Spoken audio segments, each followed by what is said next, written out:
ಒಂದು ಹಸಿರಾದ ಅರಣ್ಯದಲ್ಲಿ ಬಹಳ ಸುಂದರವಾದ ಜಿಂಕೆ ಬದುಕುತ್ತಿದ್ದಿತು. ಅದರ ಕಣ್ಣುಗಳು ಮೂತಿಗಳಂತೆ ಹೊಳೆಯುತ್ತಿದ್ದವು ಮತ್ತು ಅದರ ಕಬ್ಬಿನಿಗಳು ಚಿನ್ನದಂತೆ ಪ್ರಕಾಶಿಸುತ್ತಿದ್ದವು. ಜಿಂಕೆಯ ಹೃದಯ ಯಾವಾಗಲೂ ದಯಾಳು ಆಗಿತ್ತು ಮತ್ತು ಇತರ ಪ್ರಾಣಿಗಳಿಗೆ ಸಹಾಯ ಮಾಡುವುದರಲ್ಲಿ ಎಂದಿಗೂ ಹಿಂಜರಿಕೆಯಿಲ್ಲ. ಅದೇ ಅರಣ್ಯದಲ್ಲಿ ಹೆಮ್ಮೆಪಡುವ ಸಿಂಹವೂ ಬಾಳುತ್ತಿತ್ತು.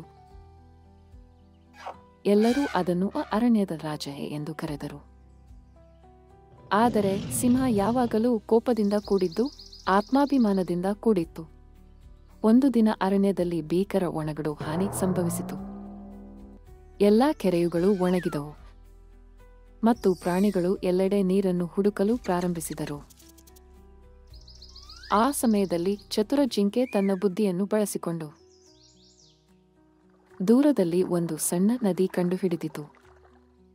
ಜಿಂಕೆ ತಕ್ಷಣ ಓಡಿಕೊಂಡು ಎಲ್ಲಾ ಪ್ರಾಣಿಗಳಿಗೆ ಅದನ್ನು ತಿಳಿಸಿತು.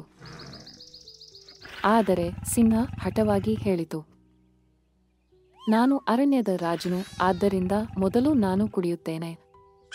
ಜಿಂಕೆಯು ನಗುತ್ತಾ ಹೇಳಿತು, ನೀವು ಮೊದಲು ಕುಡಿಯಿರಿ, ಆದರೆ ನಂತರ ಎಲ್ಲರನ್ನೂ ಕೂಡ ಕುಡಿಸಲು ಅವಕಾಶ ಮಾಡಿಕೊಡಬೇಕು.